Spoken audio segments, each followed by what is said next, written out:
Harish Mehta is the co-founder and first elected chairman of NASSCOM, the founder of Onward Technologies, and now also the author of a best-selling book called The Maverick Effect. What were sort of the challenges that you faced back then?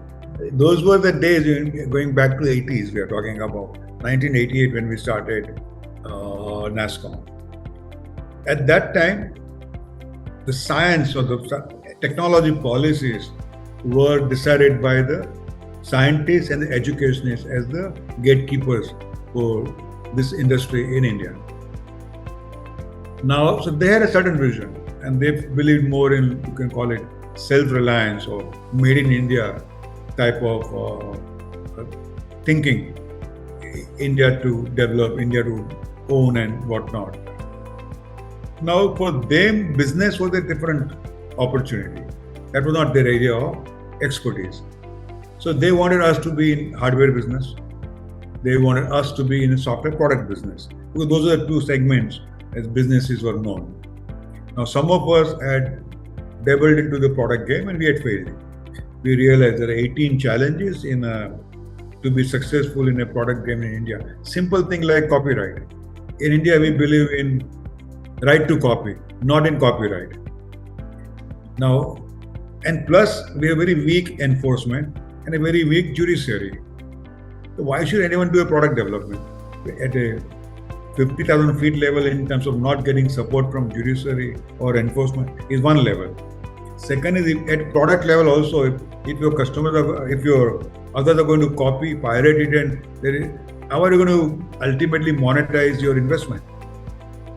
Plus, apart from other challenges of product engineering and product architecture and all that. So we realized India is just not ready for product game. But we saw opportunity in services.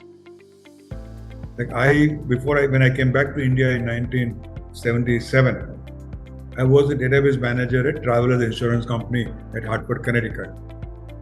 Now, what I was doing sitting in a cubicle in Hartford, Connecticut, I could do the same work sitting in Mumbai in another cubicle. All I needed was a communication pipe landing into the Travelers Insurance Company's data center, have access to those applications, databases, and that computer. I can do the same work. And I would get paid for 1/15th at that time. 15 times differential. So there's a great offshoring opportunity for tech services. That we could see. And then there were reports from IDG and others saying the total outsourcing market is $300 billion. So the pie was phenomenal. But without the pipe, you can't do anything. Very little. You send your people abroad and they work at the customer premises. That's very limited. They're limited by visas and plus all other challenges. So offshoring had to be, as a model, has to develop. That required number of policy changes. We had countered at that time not only the communication challenges, but import challenges of, let's say, state-of-the-art computers or software. Educational institutes cannot import the state-of-the-art computers, so they can't develop people around it. Two, Reserve Bank don't know what you are doing in software marketing or exports or services. Because when I go abroad for marketing, I'll go from Bombay to London to New York and back.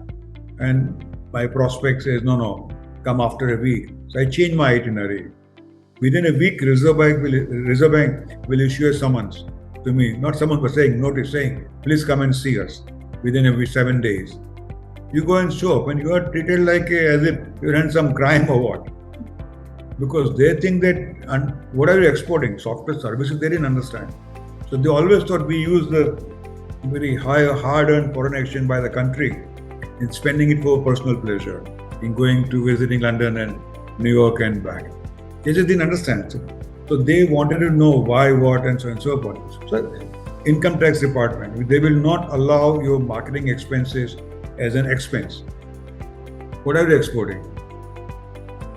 So it's like that software was not defined anywhere. Wherever it was defined in a very different way. So like that we counted 150 100 plus, let's say, regulations strangulating the services business, software services business. So that's where we said we need to form an association to work at this changes to be done. Plus, we realized that we studied other associations, their constitutions, and we learned from their experience in do's and don'ts, which we brought into the NASSCOM also. And we said none of them were focused on building the ecosystem. Which in our business, we knew one thing, that technology will keep changing. So we will have to remain focused on building the ecosystem see that all these changes get incorporated. So day one, we started focusing on building the ecosystem, and as well as lobbying as one of the major leg of the NASSCOM. That's how the NASSCOM started.